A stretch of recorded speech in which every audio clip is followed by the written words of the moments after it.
Kapag maulan, papasok ka ba sa trabaho o hindi? Personal na desisyon na yan, lalo na kung baha ang mga daraanan. Pero may ilang handang suungin ng baha dahil ayaw umabsent sa trabaho.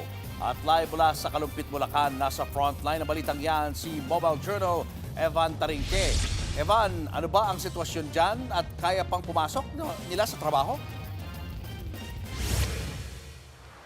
Julius, simula nga kanina, tuloy-tuloy nga yung pagbuhos ng ulan dito sa ngayon sa Kalumpit, Bulacan. No? Dahil nga sa pagbuhos ng ulan, makikita natin yung itong kinakatayuan natin ngayon na hindi naman talaga inaakyat or nababasa na ankle deep na yung tubig na ito. Dito naman sa aking kanang bahagi, makikita natin yung isang parang peak paya ng mga ilang evacuees na nagsistay dito. No? Kung lulubog tayo dito, abot na hanggang bewang yung tubig baha na iyan. No? Pero lahat kasi ng bahay na malapit sa ilog, lubog pa rin sa tubig. Umabot hanggang bewang ang baha sa ilang lugar, kaya ang ilang mga muna nananatili. Ang ilan, pinipiling pumirmi sa kanilang bahay dahil may second floor naman daw na paglilipatan ng gamit sakaling tumaas pa ang tubig.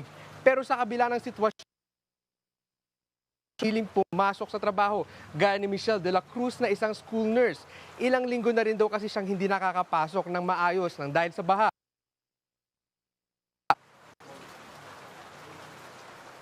Nakakahiya din po kasi sa mga ibang kasama ko sa trabaho na kasi po dun sa school namin may pasok kami or wala is may sahod. So ayon sa mga nakausap natin, 3 linggo nang kumpit. Kaya sa evacuation center pa rin nakastay ang ilang mga residente. Nakadagdag daw sa pagtagal ng baha ang pagsamang epekto ng natural catch basin ng lugar. Hiling naman ng mga residente pang matagalang solusyon kabilang ang dredging ng mga ilog at pagpapatapaw ng tubig. Pakinggan natin. Malunod na ako. Kako hindi po ako marunong lumangoy Taas po ng baha sa amin, yung magdadasal po ako, sana wag na po aakyat dito kasi wala na po kaming makakatulugan. Mas lalong na tumatagal po ang kanilang paghihirap dahil nga po sa pabalik-balik na high tide. Yung high tide po kasi isang dahilan kaya patuloy na umaangat ang tubig dito, bababa, tataas. Yun ang isang malaking problema sa amin. Hindi gaya dati na isang buwan lang na baha tapos wala na. Ngayon, palagay ko hindi lang aabutin ng isang buwan to. Sa Kalumpit Disaster Risk Reduction Management, nasa 1,300 na pamilya pa ang mga nasa evacuation. Samantala, naka-alerto ang Kalumpit PDRMO na nakahanda ang mga rescue lumala pa ang sitwasyon.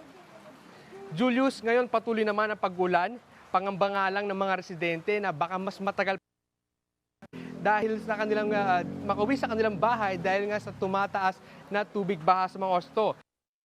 Kaya ng LGU ang mga low-lying areas dito sa Kalumpit, lalo't inaasahan ang tuloy-tuloy na pag-uulan. Julius. Maraming salamat, Mobile Journal Evan Tarinque. Mga kapatid, Julius Babaw po, anong masasabi mo sa balitang ito? Ibahagi ang inyong opinion sa comment section.